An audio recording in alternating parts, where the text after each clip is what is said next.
श्री रामचरितमानस की इस पावन कथा को हम और आप सभी मिलकर के श्रवण कर रहे हैं। कथा इतनी पावन, इतनी मधुर, इतनी सुंदर, इतनी दिव्य और इतनी मनोहारी है, इतनी मीठी है कथा है कि जो भी भक्त श्रद्धा विश्वास लेकर के इस कथा को श्रवण करता है, सुनता है, पढ़ता है, उसके जीवन में परम शांति की प्राप्ति होती है भैया।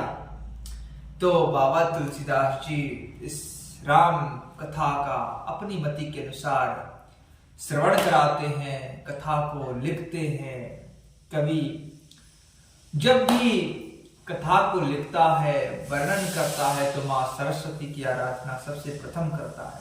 बाबा तुलसीदास जी ने माँ सरस्वती की वंदना करी, गणपति जी महाराज की वंदना करी, भगवान शंकर और माँ पार्वती जी की वंदना करी, अपने गुरु महाराज की वंदना करी।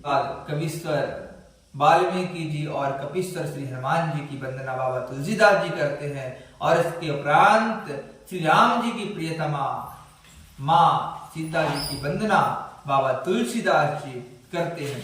यह सब हमने पिछले वीडियो में मंत्र के साथ हमने भगवान की वंदना करी। अब बाबा तुलसीदास जी जगत के आधार कारणों के कारण उनकी जिनके चरणों की रज भव सागर से तार देने वाली है, हम भगवान श्री राम जी की वंदना करते हैं। यन मायावशिवर्तिं विश्वमखिलं ब्रह्मादिदेवासुरा यत् सत्त्वादमृषे भाति सकलं रज्जो यथा हिरण्यम् यत् पादप्यमेकमेवहि भवाम्भोतीर्षावताम् वन्देऽहं तं शेष कारण परम रामाख्यमेशं हरिम। बाबा तुलसीदास जी कहते हैं कि जिनकी कृपा के वशीभूत, जिनकी माया के वशीभूत ब्रह्मादि देवादि असुर हैं, जिनकी सत्ता एक रस्सी के सर्प के भ्रम की भांति सत्य जान पड़ती है, जो कारणों के कारण है, जिनके चरण मानव को भवसागर से पार कराने के लिए एक नौका है,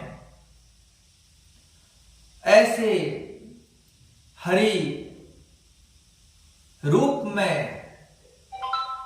आए राम की मैं वंदना करता, या राम कहलाने वाले मैं उन हरि की वंदना करता। अब हम बाबा तुलसीदास जी द्वारा रचित श्लोक 7वां श्रवण करते हैं। नाना पुराण निगमागम सम्मतम यद रामायणे क्वचितन्नो अपि शांत सुखाय तुलसी रघुनाथ गाथा भाषा मंदमति मंजुल मातनोति। बाबा तुलसीदास जी कहते हैं अनेक पुराण, अनेक वेद, अनेक शास्त्रों से सम्मत एवं रामायण में वर्णित अथवा अन्यत्र से भी यहाँ वहां से भी लिया गया और शांत सुखाय स्वयं के सुख के लिए, अंतःकरण के सुख के लिए बाबा तुलसीदास जी अपनी मनोहारी भाषा में इस रामचरितमानस का वर्णन करते हैं। अब सबसे पहले 16 नंबर प्रथम बालकांड मंगलाचरण का हम श्रवण करते हैं, हम आपके सामने प्रस्तुत करते हैं। बाबा तुलसीदास जी कहते हैं जो सुमृत सिद्धि होय गणनायक करिवर वदन करहु अनुग्रह सोय बुद्धि राशि शुभ गुण सदन। बाबा तुलसीदास जी कहते हैं जिनके स्मरण करने से सारे कार्य सफल हो जाते हैं, जो सुंदर हाथी के मुख वाले हैं, जो गणों के स्वामी हैं, बुद्धि की राशि हैं, वे भगवान गणपति जी मुझ पर कृपा करें, मुझ पर दया करें। मूक होई बाचाल पंगु चढ़ई गिरिवर कहन जासु कृपा सु दयाल द्रवौ शकल कलिमल दहन। बाबा तुलसीदास जी कहते हैं कि भगवान की कृपा से मूक व्यक्ति भी, गूंगा व्यक्ति भी बोलने वाला बन जाता है, लंगड़ा व्यक्ति भी, अपंग व्यक्ति भी दुर्गम पहाड़ों को चढ़ जाता है।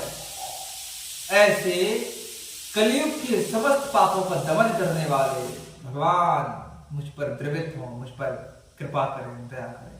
बाबा तुलसीदास जी आगे कहते हैं, नील सरोवर श्याम अरुण तरुण बारिश नयन करौश मम और धाम सदा क्षीर सागर शय। भगवान जो नील कमल के समान है, जिनका शरीर पूर्ण खिले हुए लाल कमल के समान जिनके नेत्र हैं, जो क्षीर सागर में निवास करते हैं, वो भगवान जी मेरे हृदय में निवास करें। मेरे हृदय में, अंतःकरण में भगवान का वास हो।